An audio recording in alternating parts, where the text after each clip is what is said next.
Bonjour mesdames et messieurs, merci de votre patience et de votre présence malgré ce froid intense. Good afternoon to you all and welcome to the Montreal Museum of Fine Arts. My name is Danielle Roberge, I'm Cultural Programming Officer. The MMFA is really pleased and honored to present Peter Doig, No Foreign Lands, the first major exhibition of the artist's work since his mid-career retrospective shown at the Tate Britain, London, Musée d'Art Moderne de la Ville de Paris, and in Frankfurt in 2008, but also the first exhibition of its kind to be presented in North America. Comme le disait si justement Nathalie Bourdil, avec son œuvre profondément inscrite dans une tradition qui réfère aussi bien à Gauguin, Bonnard qu'à Munch, Peter Doig propose un regard réfléchi, esthétique et mystérieux sur les arcanes du métier de peintre qui trouve sa juste place dans un musée des beaux-arts. J'ajouterais que les peintures de Doig sont un pur régal, autant pour les yeux que pour l'esprit. Devant ses œuvres, on comprend pourquoi son travail a toute l'attention et le respect des critiques et de ses pairs. Peter Doig is a true painter's painter. Nous sommes donc vraiment très heureux qu'il ait accepté de se prêter à l'exercice de l'entretien avec Stéphane Aquin, conservateur de l'art contemporain, et co-curator of the exhibition, with Keith Hartley from the Scottish National Gallery of Modern Art, Edinburgh. Ladies and gentlemen, please give a warm welcome to Peter Doig and Stéphane Aquin.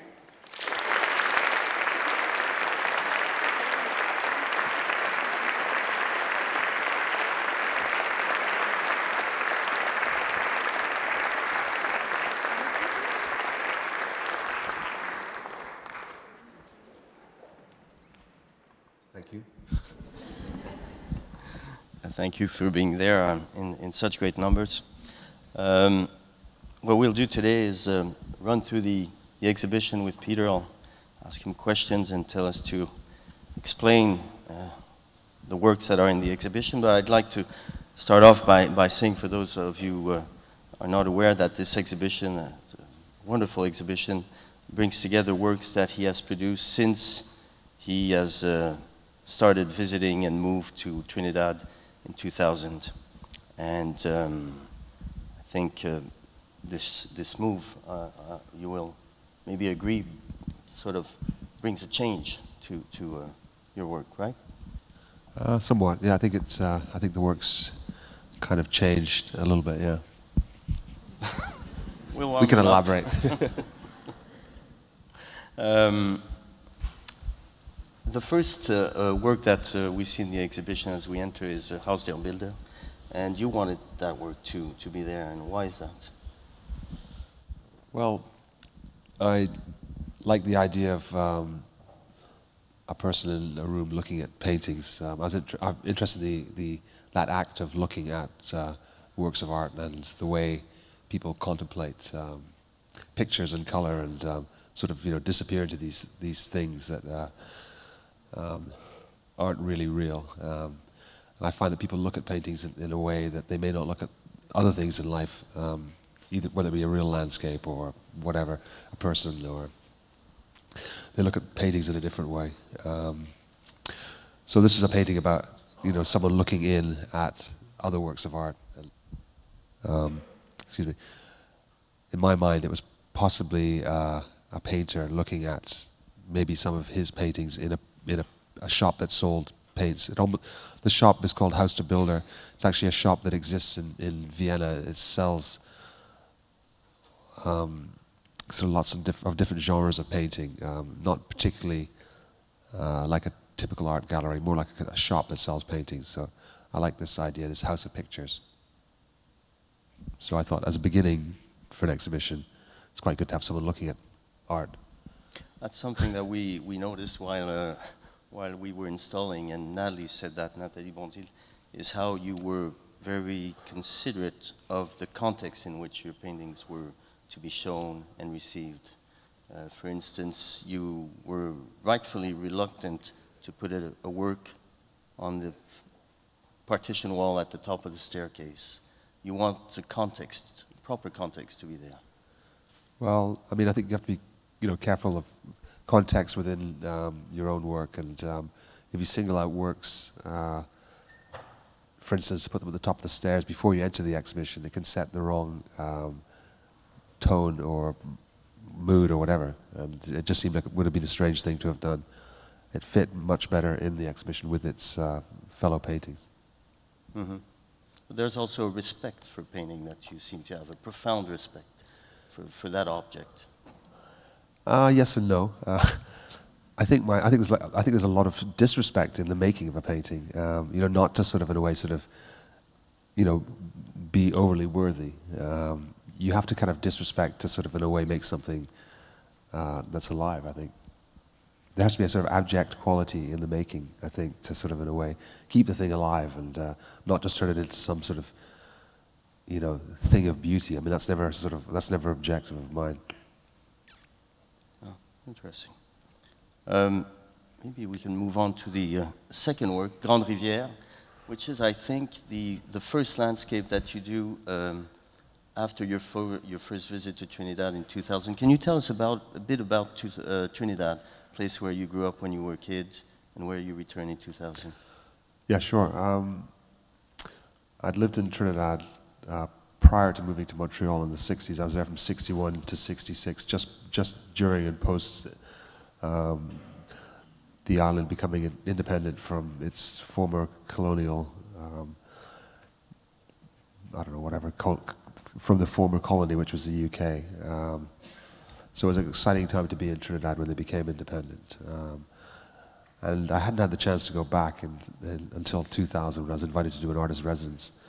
It seems strange now that I didn't go back in those 33 years, but you know, the reality of it was actually quite expensive to get there, and it was never a priority. You know, I had money when I was younger and traveling. I'd go to Europe to look at paintings from London, or I'd come back to Canada to see my family, and that was about it. I didn't make trips. I didn't go, you know. So to go back in 2000 was kind of a surprise and a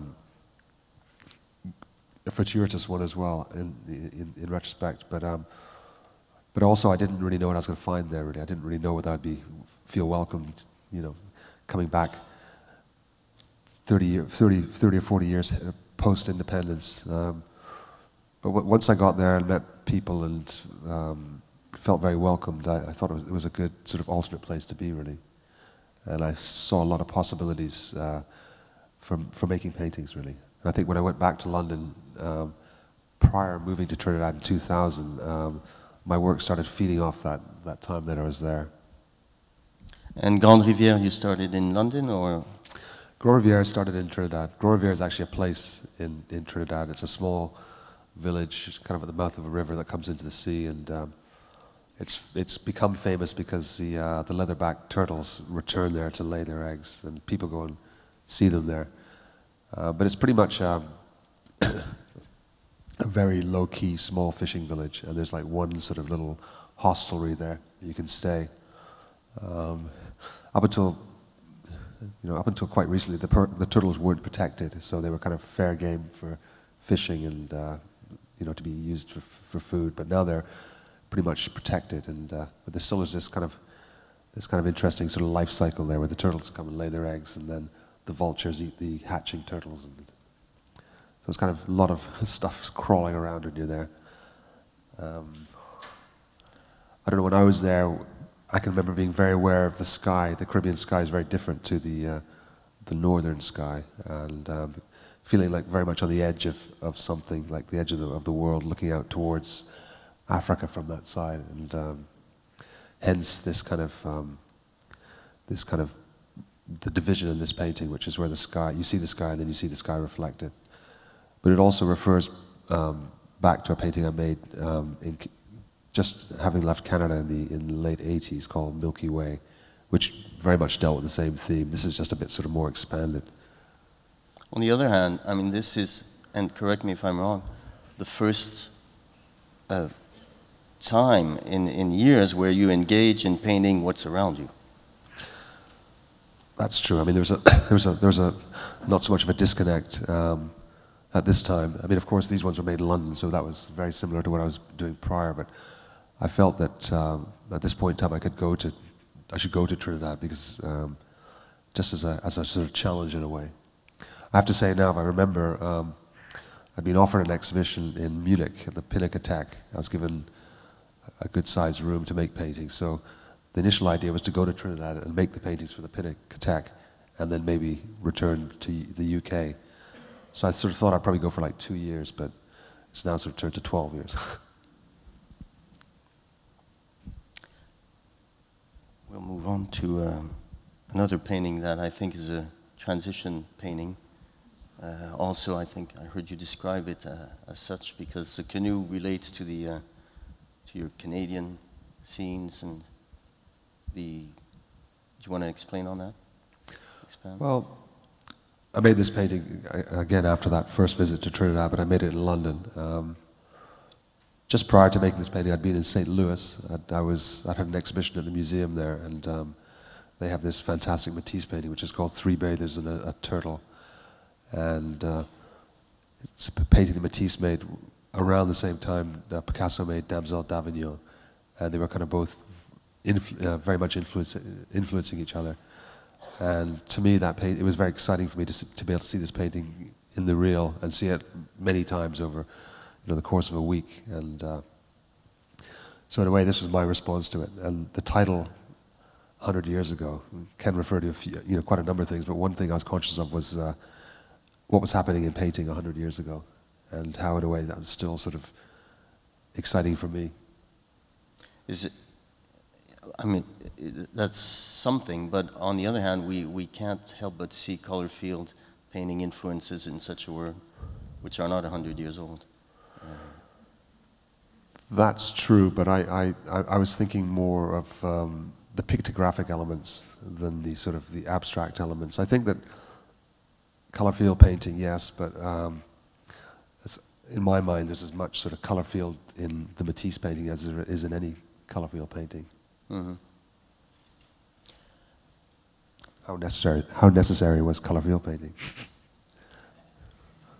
This is a painting that you'll see at the sightline of the second gallery, and sort of dominates this second gallery, which is where most of the early paintings you start working in Trinidad are placed, such as this striking image. Can you tell us the story behind Stag? Figure in a landscape, not wanting to delve into the local too much, because I felt sort of, I didn't really know that I could just go in, because I didn't want to get too sort of tempted by what I felt to be exotic as a foreigner. These paintings, a lot of these paintings were made by postcards that I found in London that reminded me of things that I'd seen in Trinidad, so it was kind of like painting Trinidad by proxy. And I think that allowed me also to sort of paint and forget about the subject. But there are things that I've seen that I refer to in this painting, and primarily in this one, as opposed to the other Stag, I was referring to this phenomenon that happens in Trinidad just the night before Carnival starts proper. It's called Janvier, which is a kind of slurring of the word jour ouvert, opening day, and it's the time when Bacchus is supposed to arrive, and at night everyone goes out at night, post midnight until dawn of Carnival dawn, and everyone gets covered in like mud and anyone who wants to go out, because it's very dark, and everyone gets covered in mud and paint and oil, and it's called what they call dirty masquerade. Pretty masquerade starts in the morning, but during Janvier you see people looking like you've never seen them look before, and it's the time when all the steel bands and all the sound systems come out at the beginning of Carnival. So it's an incredible celebration, but it all takes place in the pitch black, and they've actually had to put a curfew on its beginning, because if they have too many hours of in the blackness, it could get very wild. So they don't start it now till about 4 in the morning. So you only actually have 2 hours of Janvier, but it's still kind of the most exciting and primal part of Carnival. So I was kind of thinking this character to me was like a figure you'd see at Janvier. The light, the kind of blue part in the background was. It wasn't intended to be left like that. It was. I was going to lighten up the whole painting. I felt the painting got too dark, but then just that strip of pale blue kind of illuminated the painting, and then I started adding highlights in other places, like on the figure and the trees above. And yeah. It wasn't intended like that. There's something that of how you control accident, which is quite mysterious. How do you come to terms with those sort of painting accidents? Well, I don't think you can sort of falsify them. I think you have to just take them as gifts, really, and you know, and if it doesn't work, wipe it off, or you know, start again, or whatever. But if it does work, then leave it. And I think that's one of the reasons why the paintings sometimes take quite a long time to make, is because, you know, I'm not sure about the accident, because I don't want the paintings to be sort of, you know, flashy and sort of gestural. I want them to sort of feel like they're meant to be like that. There's a painting that's not in the show, but this black curtain that's in César Reyes' collection. That's true, yeah. And it was a commission. It was this beautiful tropical landscape that you could see from his house. Is that so? Yes, it wasn't a commission. It was just I wanted to make a painting for him and this house he was building, and it was just an extraordinary sort of view. It sounds a bit corny now, but I wanted to make a painting of this view you can see from this house, and it took a long time to make. And I think what you're referring to is like I couldn't like the very end of the painting. I actually just painted big white bands across it that kind of obscure the view. It was just looking, excuse me, looking too sort of too pretty in a way. But then the kind of the bands of white that I painted across the painting kind of gave this kind of gauzy sort of looking through quality that I think sort of killed the sort of the potential kitsch of it. Yeah, should have the slide. It would be easier for you to understand. So Peter just like made large swaths of white paint over this landscape that had translucent. It was actually quite hard to describe. It's in the catalogue if you have a chance to have a look at it. But it's the paint was sort of old white paint that had been lying around and become a bit sort of gummy and sort of decongealing, I suppose. And so when it went on, it sort of started to peel off a bit. Not peel off, but sort of bubble a little bit. So it has a quite strange quality. And then it occurred, and then it's done. Almost done, yeah. Why do you feel the need to come back to that subject and do it 1 year after or later? Excuse me. Well, to me, it was such a great image to have found. I found this in a postcard shop, not a postcard shop, in a junk shop in London. It was a picture of a fisherman dragging a net along a beach in southern India, I think Kerala, which reminded me very much of Trinidad. It was just too good an image not to use again. And I think the two paintings are very different. They both capture very different moods. This one, in my mind, has got nothing to do with the story I told you about in the other painting. So that's as simple as that. I could make more. I should have made more maybe, because I actually think it's, I like the kind of animated effect of two as well. I never really envisioned them hanging together like we've done here, but that excited me. And it was interesting. I was talking to an artist in Germany, Markus Lewbert, recently about why he made a number of paintings of the same subject, and he said, well, they're all slightly different. And he kind of had this technique of using a kind of stencil for going from, so he'd maybe start 5 or 6 paintings that are all slightly off sort of register, but using the same sort of image, and of course the paintings wouldn't be the same when they were painted. But he said he liked the idea of them being like one of those flick books where you could flick and you could just see the same image changing very slightly through. And I kind of understood what he meant, really. Well, it brings me to this the question of the cinematic effect. Some people have often linked your images to cinema. Actually, very few of your images are linked to cinema. On the other hand, or to film. On the other hand, or movies is the correct word, I'm sorry. On the other hand, this way of repeating is like different scenes of a movie or different...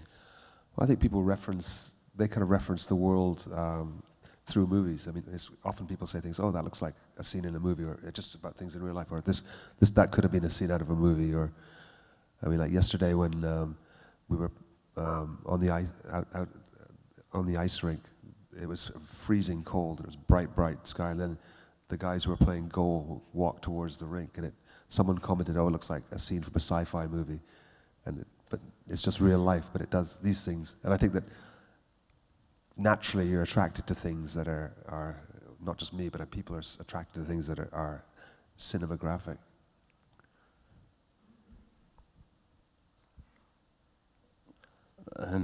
Not here. Beg your pardon? Not here. No, this is art history. Here you basically, I mean, take a painting by Daumier, which is right, and transform its meaning. Can you tell us about why you did this painting, why you needed to show this print collector looking at your works? I don't think I transformed its meaning. I changed the subject. I think it's has the same meaning though. I saw this painting in Chicago. For anyone who's unfamiliar with Daumier, it's actually quite a small painting. The figure's probably only about a foot high, if that, within the painting, maybe less. And I mean, it's just a very intense, very beautiful painting. Going back to this idea of someone within a painting looking at images, paintings, or whatever. Just to go back a bit, the first slide, I was referring to the same painting in that painting as well. This one I just did a much more direct copy of the Daumier. I mean, more in sort of, body and attitude. I wanted to change him from being a collector to being an artist in a foreign place, looking at images, looking at sort of maybe future works, contemplating what's viable and what's not viable, what's permissible for him to paint, maybe. It's about questioning where you are and questioning the works that you've made. I can't help but see, and we've had discussions on this, but see a dialectic between painting as an object and as a window onto the world you're looking at, and I can't help but thinking of Doig arriving in Trinidad and after 2 years trying to configure his relation to his surroundings and what his painting, how his paintings relate to that. That was it, yeah. And then the landscape element was basically just like looking at the ridge I can see out of my studio. It's actually a very urban part of Port of Spain. It's like a factory region where I work. But if you look high above the houses, you see the kind of the ridge, and that was basically the ridge line. It's an absolutely beautiful effect, the way it's mesmerizing at the top, how landscape comes in and out of these frames, which act like windows. That's because it was difficult to reach. No, it's like, yeah. No, I like. I do actually quite like these tall paintings where you can't quite reach the top very well, and they kind of, you can get away with less paint up there.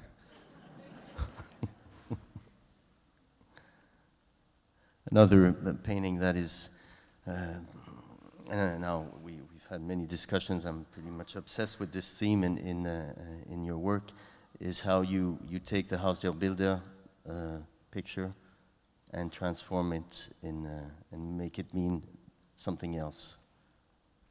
I actually brought this painting, the starts of this painting, to Trinidad with me from London when I moved there. I brought it over, rolled up, and then I restretched it. And it was just, when it arrived in Trinidad, it was just basically like a kind of facade with these 4 openings. And as over the course of 2 years, it kind of turned into this. And I mean, for the longest time, I was just like at the end of the day or after a week or so, I'd just scrape up all the kind of old paint and just paste it into these bricks. To sort of, so it was just like a way of getting rid of old paint. And then this kind of this kind of pattern of colors started emerging, so I started working with that. But I didn't put the island or the horizon in for quite a long time. And then the bottom part of the painting I painted quite rapidly with the broken bottle. And it was interesting because I showed the painting in Pittsburgh in the Carnegie, and a young guy who was studying poetry at the university wrote a poem about it, which actually is in one of the vitrines up there. And I think without knowing anything about the painting, he captured what I was trying to do very well in his short poem. And the bottle is a bottle of Stag, which is the kind of local beer in Trinidad, and it's a very sort of, although lots of women drink it, it's only ever advertised as a man's beer, Stag, a man's beer. And there's always a billboard of someone doing something very sort of sporting or, you know, macho. And it's a kind of beautiful bottle, color-wise, and then it's got this very sort of kind of ridiculously sort of male name. And in a way I wanted the bottle to sort of represent some sort of violent activity, because Trinidad is a place where a lot of violent things happen, but you rarely see them. Like you never feel there's like anything kind of bad's going on. You never see a fight in a bar or people fighting on the street or things like that. And yet every day in the paper you'll see, like, you know, 3 dead, 2 dead, you know, or man stabbed, or someone got their cutlassed, or I mean, it's just a lot of stuff goes on behind the scenes. So in a way, that's why this was it was meant to be very sort of quiet, but. And now the island is a prison island. The island is a prison, and I put there that to sort of represent, you know, a type of sort of sadness, really. I mean, it's really for people in the know, I guess, but, you know, because it looks like a very pleasant, it could have a sort of, could be an island on a sort of lake in Italy with a villa on it or something like that, but it's actually a prison where people go long term, and it's hard labor there.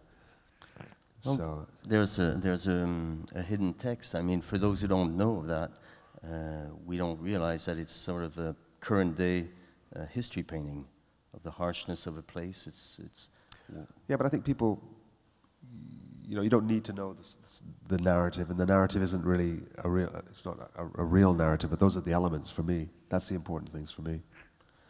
On the other hand, if I can, it is painting about the, you know, present day history. This is very different from what you were doing in London. It's hard to say, because it's I could show you paintings that deal with things as well, you know, Yeah. present day things, but it's not just a complete divorce from what I did before.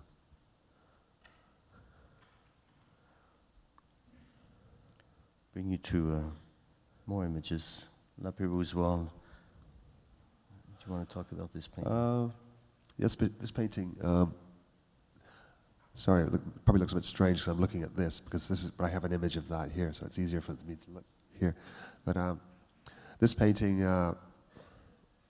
is one that sort of took me by surprise. I never thought I'd make a painting that was this sort of realist, or, you know, even this a painting that's quite close to someone like Hopper, really.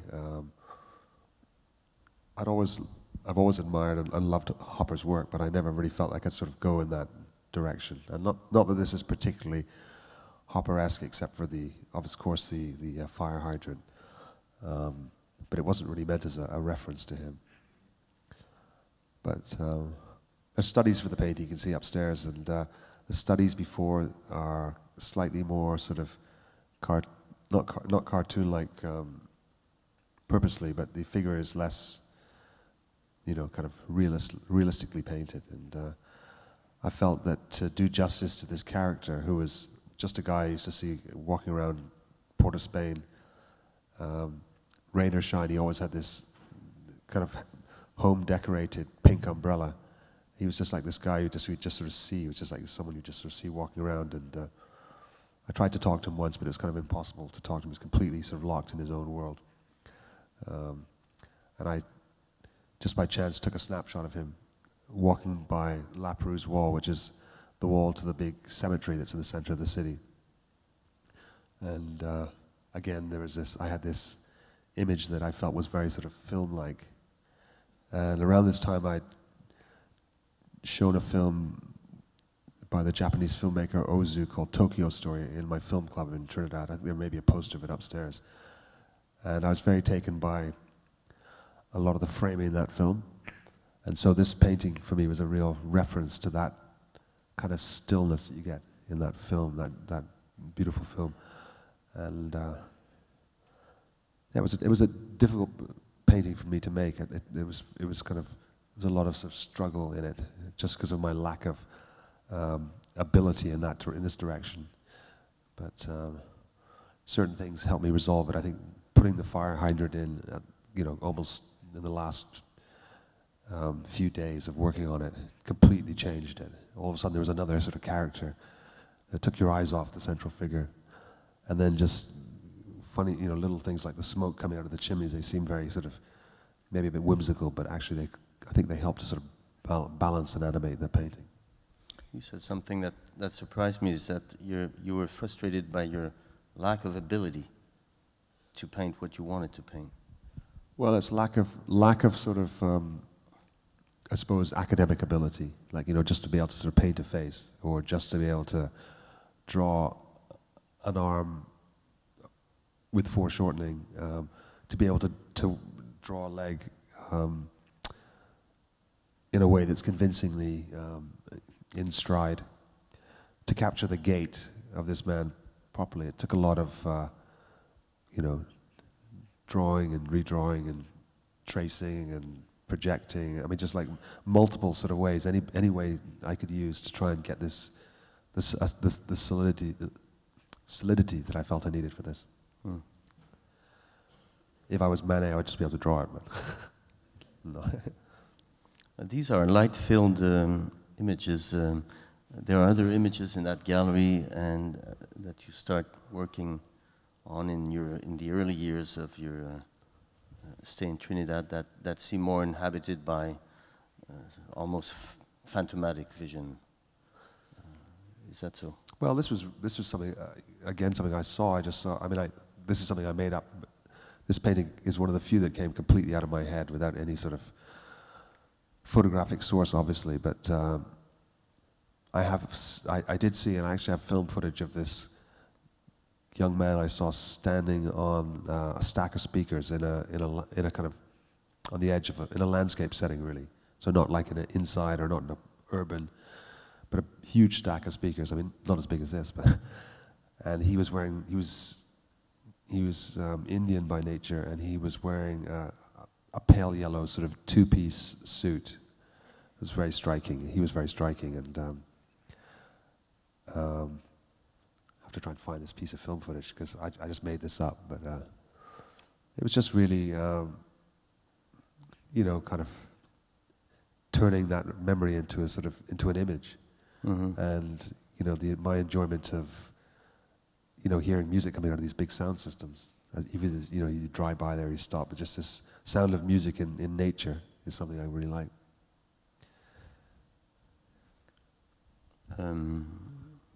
I thought I'd leave out the Wilfredo Lam reference, but I couldn't help but leave it there. This painting brings to mind all these Caribbean scenes of men in jungles. Is that something that was in your mind?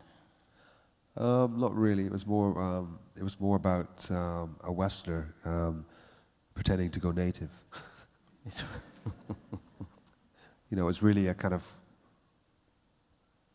not a criticism, but just an observation of a sort of a Westerner kind of just about to sneak out in his sort of his carnival costume, or his, and just feeling a bit sort of cautious, or being a bit hidden, or also being a bit sort of sleazy, or you get sort of people who come down for the carnival and or not even for the carnival, come down for the carnival and stay for 20 years, and some of them you could accuse of going sort of native or whatever.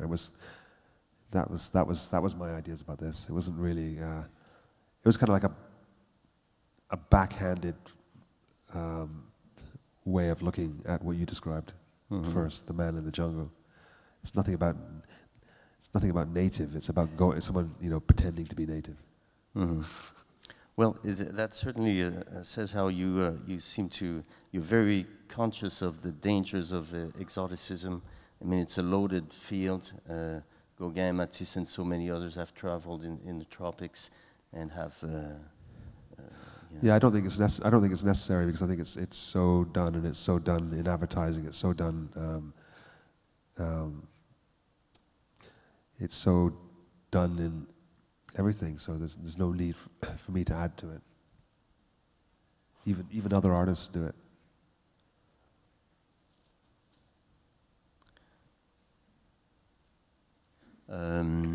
We move into the second room. This is a very mysterious painting, hard to wrap your mind around. You start off with a drunkard, it seems to turn into a saint.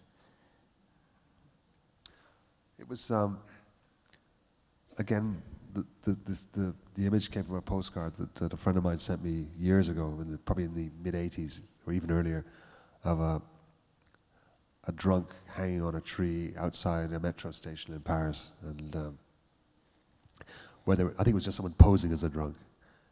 But I always really liked this. It was like a sort of joke postcard, I guess. And I've used it in different ways over the years. Some more literal than others, but I kind of returned to it when I was in Trinidad because I thought it could also represent someone who's kind of lost in the tropics. Or lost in the carnival, completely sort of out of it and sort of just hanging on, and then the sort of vestiges of the kind of metro station in the background. A bit like I was thinking of at the time of The Lion, the Witch, and the Wardrobe, where when they go through the wardrobe and there's that sort of lamppost in the woods, and then that's the only thing left of what they kind of remember. And then this was this idea of this kind of Art Nouveau sort of metro station entrance in the forest and the jungle. But what about that halo? I'm still very perplexed. Well, it was just a way of sort of, in a way, illuminating the guy's head, and I was thinking really of a, halo, brocade, carnival costume. There's a lot of sort of halo-like elements in costuming, and there was also a reference to a painting by Francis Bacon that Francis Bacon made in tribute to Van Gogh, that's in the Sainsbury collection, where the hat, the kind of straw hat, Van Gogh's straw hat, sort of turns into sort of a halo-like. But it wasn't anything to do with saintdom. I had in mind those paintings of Saint Sebastian tied to a pillar or a tree. Well, that's a good idea. At the end of that gallery, that we're in the second large gallery, we have this fantastic painting, Red Boat. Is that based on a memory or a postcard?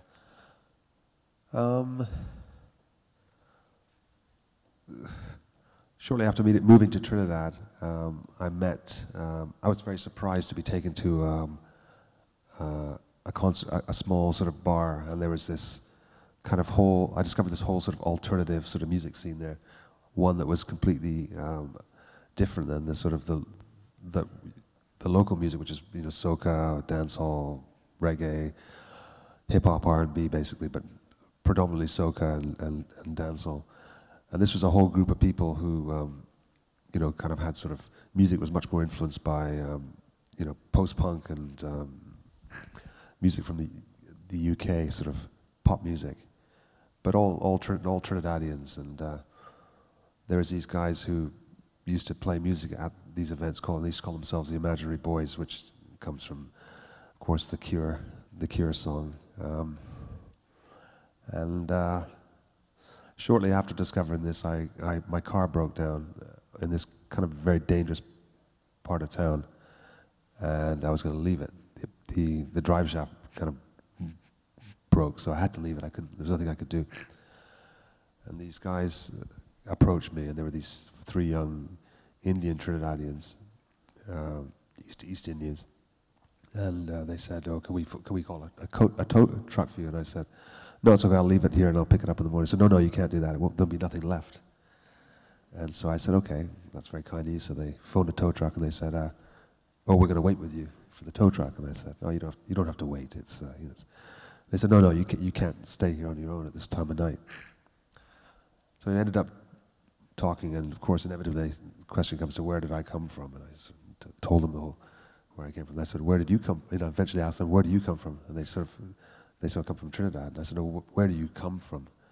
And they knew they came from India, but they had no idea where. And they seemed. I thought that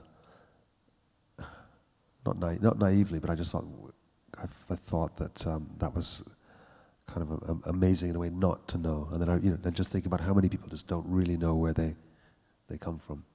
So that was kind of the thought behind this. That's a strange thought from someone who's been traveling around the world. Well, but also somehow I think that, I have an idea where I come from. But maybe that's just a sort of weird fantasy as well. But there is a trace. Where is that? From Scotland originally. But then you discover all sorts of things about your own family that you never knew, and it's quite a complicated history, On the other hand, I mean, you are very aware of some sort of globalized identity. I suppose so, yeah. Your work shows it. Yeah. In this room, there are these very Gauguinian,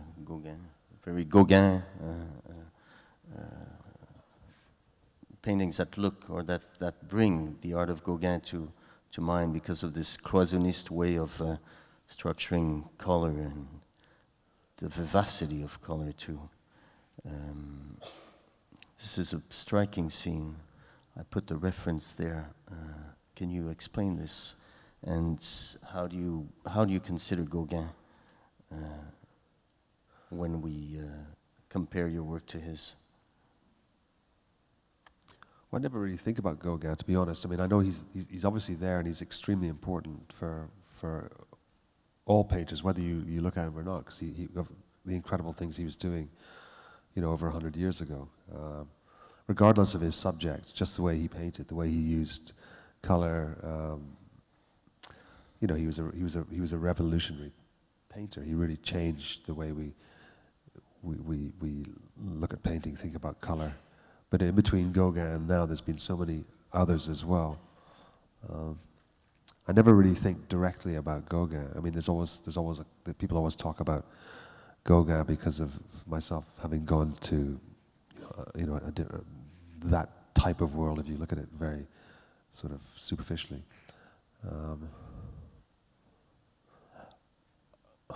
I can't really say how the color in this painting evolved because it was such a long time in the making, and I think it just became the way it did through making, really. And this is the type of painting where I don't think I could ever make it again because time was such a part of it. There must be so much dust on that painting mixed in with the paint that you could never kind of just mix and make. It was scraped off so many times and just and added to, and so it's just one of those paintings that needed time to make and needed time to in a way create the mood in the painting.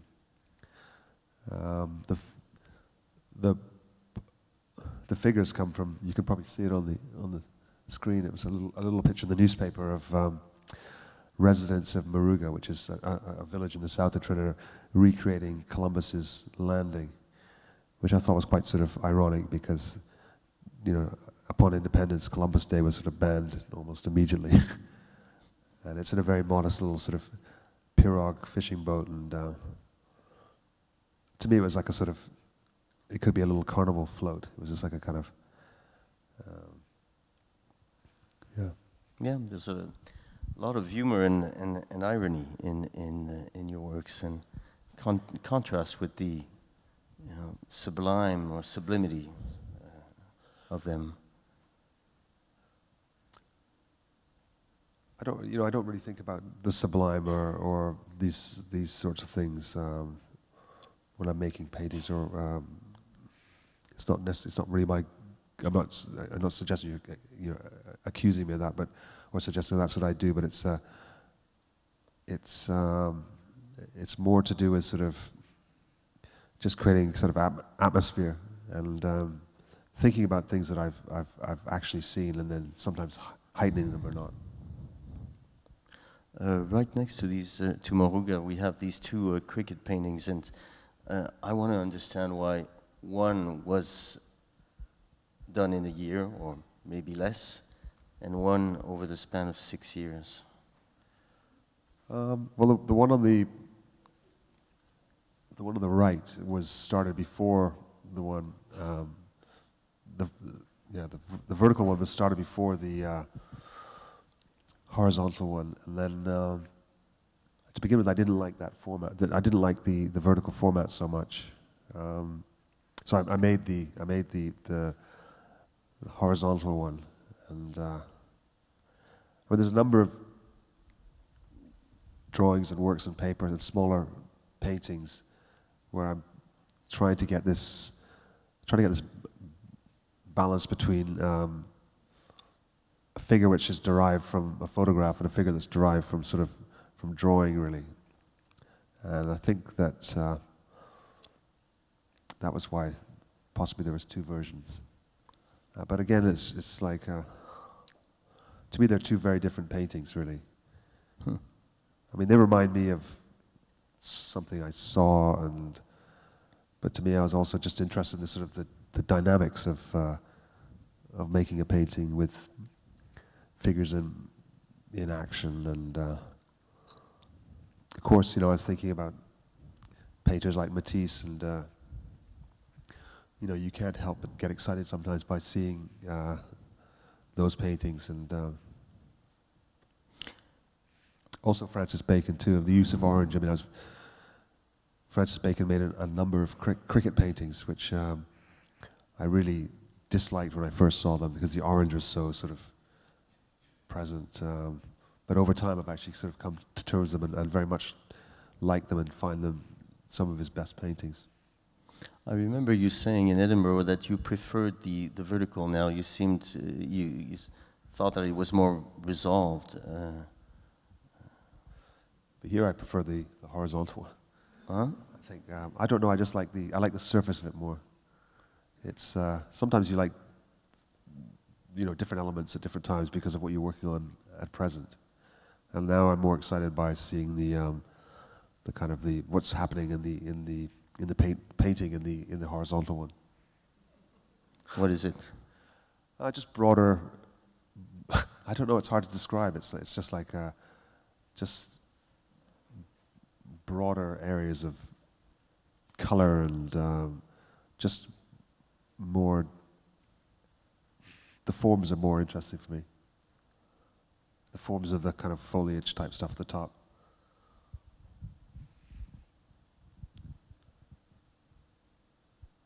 Yeah.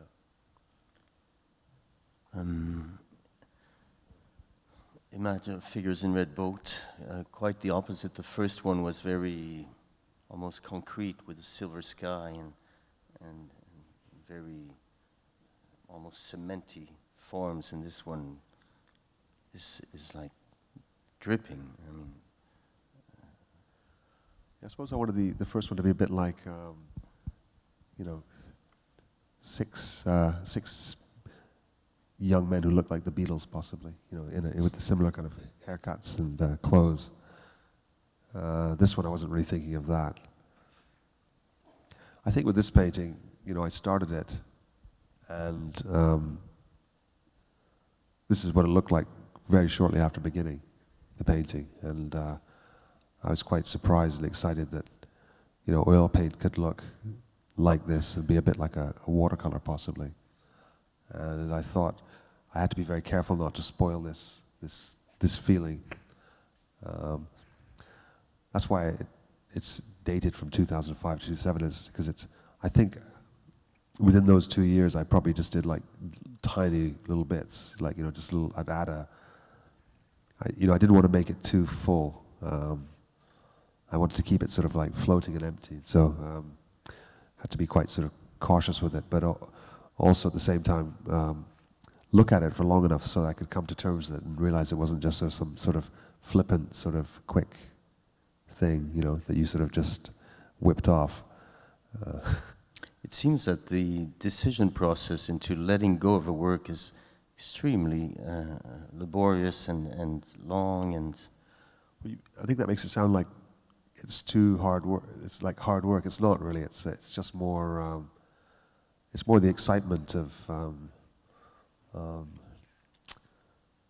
whether or not you can show this as one of your works of art. I mean, that's what one has to admire about a lot of works you see that we see in museums or galleries. Is like, at some point the artist had to make the decision that this is ready to be seen, and actually this is ready to enter the world of looking at art. And that is such an important and exciting thing, really. Like, when do you let go? Or do you just hold on? I mean, you could just work on one painting and just keep it going forever, and that would, but it's this kind of release that's very interesting. There's a painting, I don't know if you've got a picture of it. This is probably the most sort of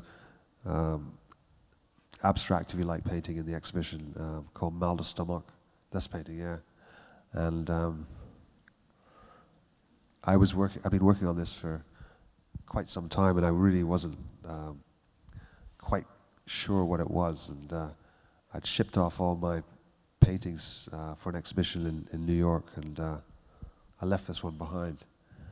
And I sent an image to Gordon, who I work with, and I said, I don't know, Gordon, what do you think? And I said, and he just said, send it, send it, because he was very excited to see it. And then my friend Ophelia came to my studio, and he saw it, and he said, what? You know, he just said, you have to send this painting.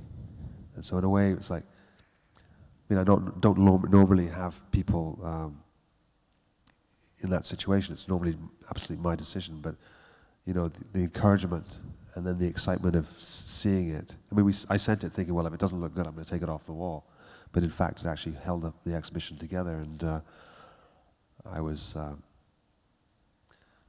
very excited by it. But it's also a difficult one, because, you know, I realize I can't just go directly into that way of making pictures at the moment.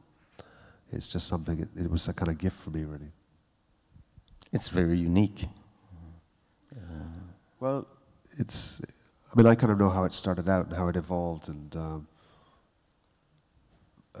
it started off as a head sort of floating in the water, and it ended up looking like a sort of jellyfish floating on a beach.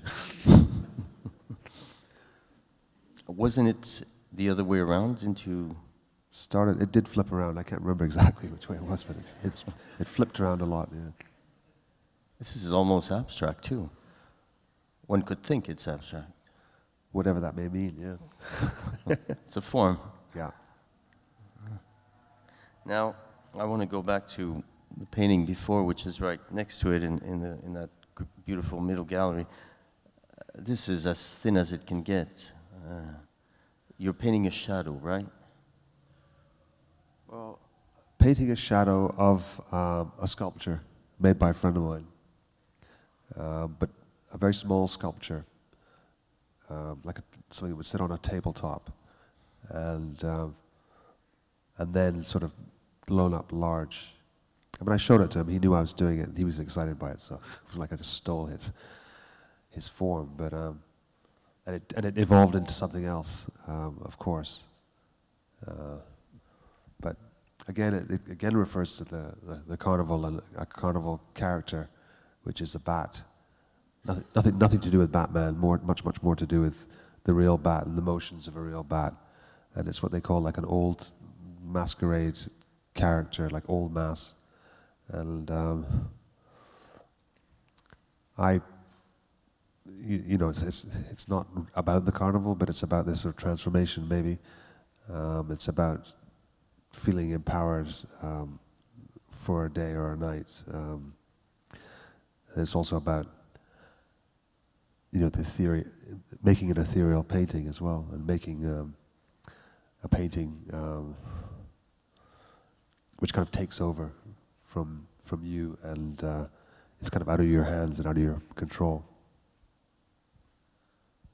I think sometimes you have to do that. You have to allow the medium and what's happening in front of you to lead you. Otherwise, otherwise, what's the point, really? Now, there was water damage to that canvas, and you just to the top of the canvas, right? And I think you just let it in. Wouldn't call it damage. What? Wouldn't call it damage. No, I had these big canvases that I used to put over my studio windows when I was doing my film club to keep the light out, and the windows were open to the elements. So, when the rain would beat against them, it would they'd get soaked, and then they would dry out quite quickly because it's so hot, and then you get this sort of moire type effect on the canvas. Mm-hmm. Like the water, you get this sort of these like stains, and I started the painting with these stains in place, and then the paint also started to, the initial idea was, I'll obliterate all the stains through painting, as one can do, but I actually started to like the stains. I let the stains to lead me a bit. We enter into the third gallery. I see that time is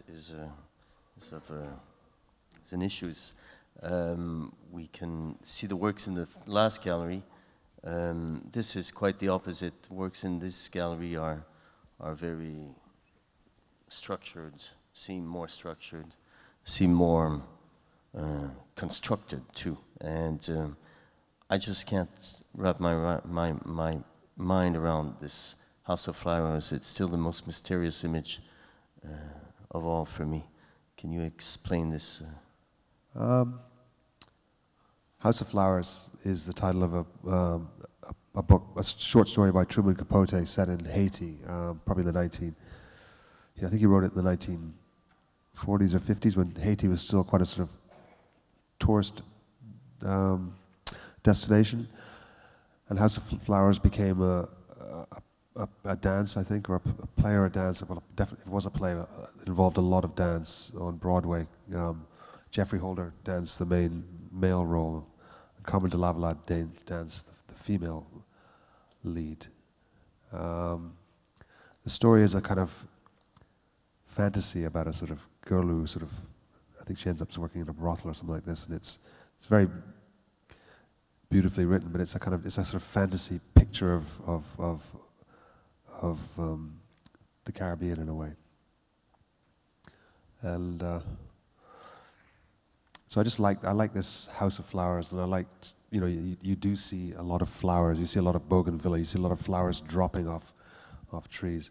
But the figure was this guy who every day for about 3 or 4 years, he'd be at the traffic lights by my studio, and all he would wear was like a pair of just like, always quite clean sort of boxer shorts, but that was it. No shoes, nothing. And he was just like out in the baking sun, day in, day out. And he had this completely and total sort of vacant expression. He'd just come up to the car windows because he wanted money. He was a crack addict. And I don't know, he was just a striking figure. He was a very striking young man, but he was just completely like a ghost in a way. Like he was just like and I tried to talk to him on a number of occasions, but he was just impossible to talk to. And I still see him every once in a while. He just like marches. He looks unbelievably healthy, and I don't know. He's just like a sort of alien almost. That's what he looks like. No, it doesn't look like this. He's very black. No, but I mean the way you painted him. Yeah, the way I wanted him to sort of be more. I was thinking more about him as a sort of spirit rather than as a being. And see you there. The painting started off actually the other way around, and I was actually painting a painting of a hand-painted sign inviting you to like a dance hall event. And it was like all this. I've actually done a few paintings just of this handwriting, like red gloss paint on black gloss paint. And you know, in Trinidad, people, if they're advertising a party or an event, they'll paint them on a sheet of board or cardboard, and then they'll nail them to the lampposts. You see them on the streets. And I was quite influenced by those posters. That's how I got kind of into making posters, these kind of hand-painted posters. So this event was kind of very much in the same locale as where I see this guy.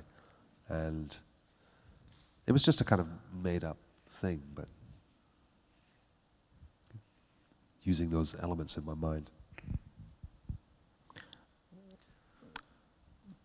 Painting, more recent painting for wallpainters, I'm sorry. Also a real scene, but that you turn into... This painting,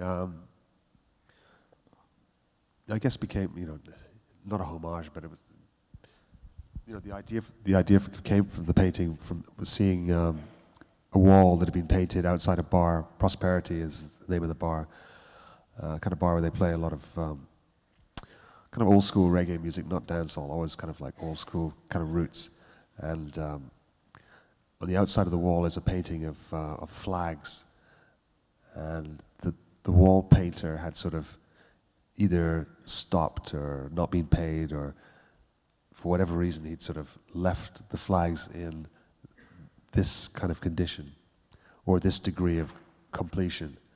So I mimicked exactly the way he'd left each flag, whether it be the US flag without the stars and stripes, or you know, some of the African flags much more articulated, and tried to sort of think of each of the flags as like a mini sort of painting, a mini sort of abstract or geometric abstract painting, and enjoyed painting them very much.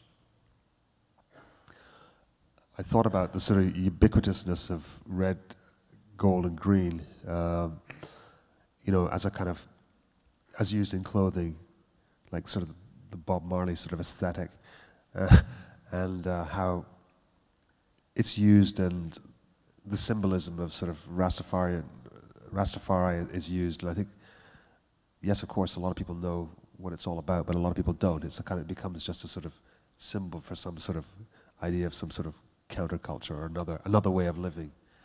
And I mean, and apart from that, also just very striking and very beautiful. You know, a lot of those flags, same colors used in a lot of flags, and so that's kind of how the painting sort of evolved. And I changed it from being, the openings were actually would be looking into a dark bar. I sort of changed it maybe into like a facade that you might see by the seaside, like a kind of crumbling facade by a seaside, and then looking through and looking out northwards. I can't help but notice how there is a sensitivity. Maybe this is not something you want to go into, but there is a sensitivity to post-colonial issues, roots, origins, that sifts through your work, many of your works. I mean, it's just something you can't not think about. Well, you can't not think about it because it's right in front of your face. Yeah, but it's acknowledged for sure in your work. Yeah, yes, and then things like seeing, you know, excuse me, on the beach selling, you know, they have a whole bunch of flags, and you can see the flags have been there for so long that you can actually see through them, and what it's like to see a landscape through a colored flag, and all those sorts of things, yeah. Mm-hmm. Yes, and of course the flags, what they represent. I mean, most of the flags I recognized. The flag top middle, I couldn't find it anywhere. And then I actually saw a documentary about Bob Marley, and there's a scene where he goes to Zimbabwe, and everyone in the crowd is waving that flag. It's the ZANU-F flag, the Mugabe Party flag. But I thought I'll put it in because it was there on the wall. That's the top, the kind of geometric ones of rectangles in the top middle. Mm-hmm. similar work and totally dissimilar, ping pong. This one is, as you already said, is inspired by a photograph of Aurel Blais, Yeah. Denis Blais' uncle, playing ping pong. Not very much a tropical scene in this case. Not tropical, but yeah, I mean, just sort of nowhere, maybe. I hope the paintings can be somehow not so specific that they're just tropical paintings. I mean, I think they're very much paintings, really. I mean, in my mind, and when I talk about them, I always, of course, talk about you know, the local somehow, the local to me, or the local thinking about making them. But you know, oftentimes that's because I need to have something that's convenient to start with, and this painting, you know, started very much close to here in the Laurentians, because the image of the man is an image of a friend of mine's uncle who had a cottage on a lake in the Laurentians with his brother, and between the two cottages they had a ping pong table, and apparently all August they would play ping pong and drink beer, and one drank export, the other drank 50, and after a month there'd be a wall of cases behind. I didn't see this is what I was told, and so this was my version of this story, but it's not really about ping pong. I think it's more about painting, really, somehow. Every painting seems to be the opportunity for you to explore a new way of painting, or... Well, not every painting, because that would be that'd be difficult. I think it'd be very difficult. But you know, again, this one I was lucky because I think that like the trees on the left of the painting, you know, they weren't painted just to look like that. I think I painted them, and I like the way they came out. They seemed to suggest the right kind of space that I wanted.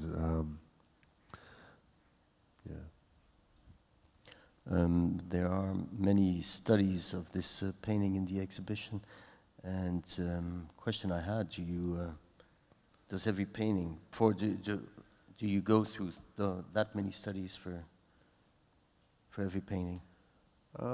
Yeah, usually yes. I mean, it's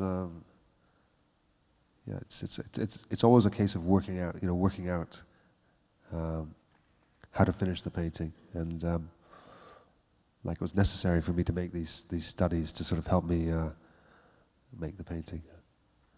Well, I think if I made the painting just very directly, it would probably look like the bottom middle one, which would maybe I should try that. But that would be the more direct approach, and then maybe the more complicated or long-winded approach which is what I do. You end up with a sort of stiffer work, but that's the way I work, unfortunately.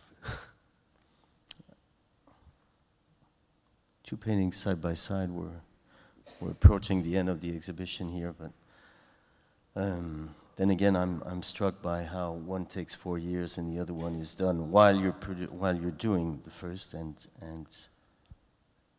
released earlier. Was it that working on the first, you came to certain issues or problems that you thought you could resolve in another way, or? This one's a bit more straightforward than that, because the painting on the left,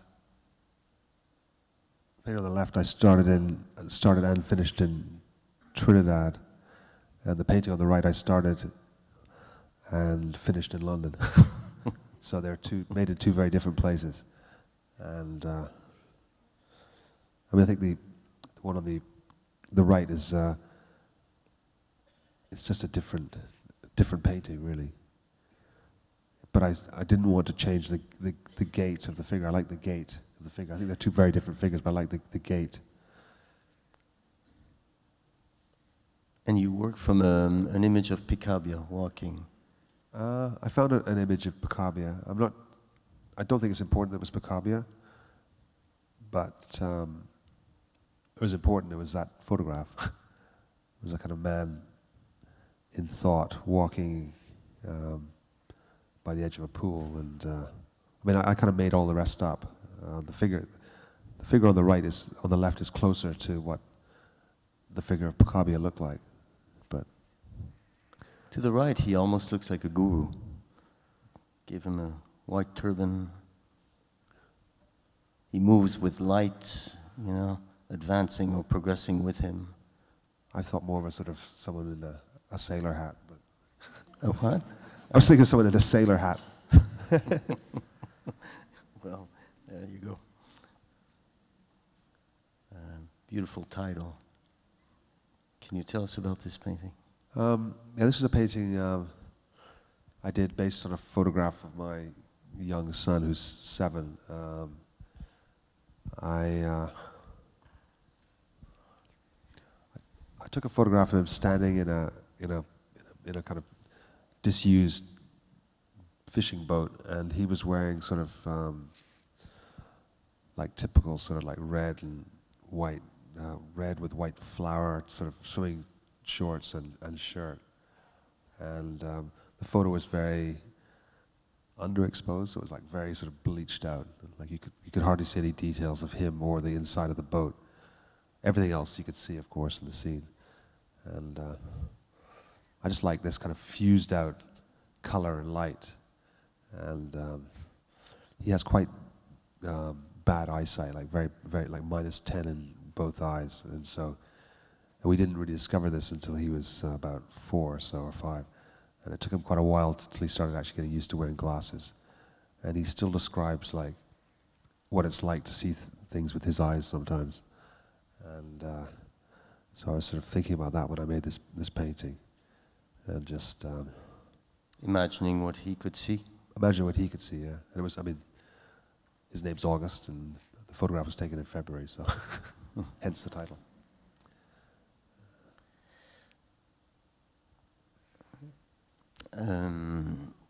Maybe we can end on this image of the spearfishing. I mean, this is the most recent painting that I've made in the show, or finished.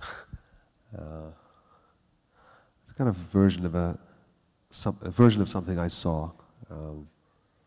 There's a man standing in a boat, in a spear fisherman's outfit, with a spear,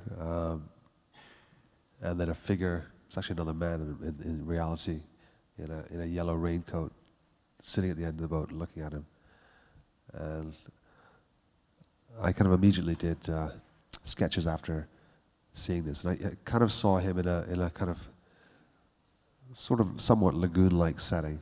I came upon him by chance. I was with a friend in a kayak, and we came around this corner, and we hadn't seen anyone else for hours and hours and hours, and then there was this boat just floating. The water was very still, and I was just very struck by this pair, and I kind of turned it into my own personal narrative.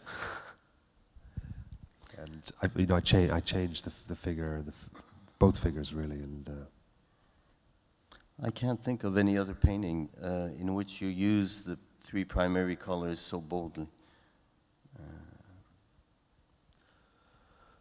No, I think it's quite a direct use of color, I'd have to say. It wasn't really intentional, it was just what came about. I mean, I used a lot of, I made a lot of sort of drawings with this, and lots of cutouts and stencils, and it was just through trial and error, really. But the painting took it was difficult to resolve, and I think by getting that kind of cobalty sort of blue and indigo sort of helped pull it together, really. Make it feel more sort of internal and not sort of just, more sort of in your head like, rather than sort of otherwise. And this one was finished just right before the opening of the exhibition in Edinburgh, right? It was, yeah. It was, yeah. Yeah. you feel you were given enough time to finish it? What are you suggesting? No. Yeah. I mean, I was under no pressure to finish it. I wanted to finish it myself. I had plenty of paintings. Yes, it's always pressure. It's always personal pressure. You know, for me to put. I mean, I really wanted to put some brand new paintings in this show, but I actually didn't have any room to do it, to put them in. But in the end, they weren't ready, so they didn't come. Well, we were set. No, I know, but just for, you know, that's what I mean. It's like it's always for the artist. That the artist always wants to have new work. I mean, the artist doesn't really want to see an exhibition like this. They want to see, you know, you think it's frustrating in some ways because you think, okay, well, what's it going to be like in 10 years' time? I want to be able to. I hope I have the same body of work but different, but you have no idea what that's possibly going to be. Well, that's what I wanted to ask you. So it's kind of quite terrifying. Yeah, kind of looking into that type of void. But what does having that retrospective look on 12 years of work make you understand of what you accomplished on one side and what is left to do on the other? Well, I was thought that I didn't make very many paintings really, and I don't. But you know, by I think a lot of other artist standards, I don't. But I'm quite. And this is by no means all the paintings I've made in 12 years. You could have, you know, quite a number of more rooms. But I think that's enough, really. I mean, I don't think the world needs that many paintings. I mean, there's a difference between, you know, and there's lots of things that happen behind the scene of the painting that don't have to be sort of released as artworks or, you know, at least, you know, now type thing. But I think that, you know, if I think about work in the terms of decades, I now can think of the work I made in the 80s, the 90s, 2000 until, so 3 decades. And they're quite different in some ways, those 3 decades. And I don't know, I hope to be able to make something different in another, for the next 10 years, and then for the. But that's, I think, for all artists, unless you work very much along the same lines and sort of everything, one thing leads to the next. I think it's daunting, but it's exciting too. You work more and more from New York now. Do you think that will have an effect on? Not really, because I think that New York's. I mean, I don't really. I work kind of between two places, really.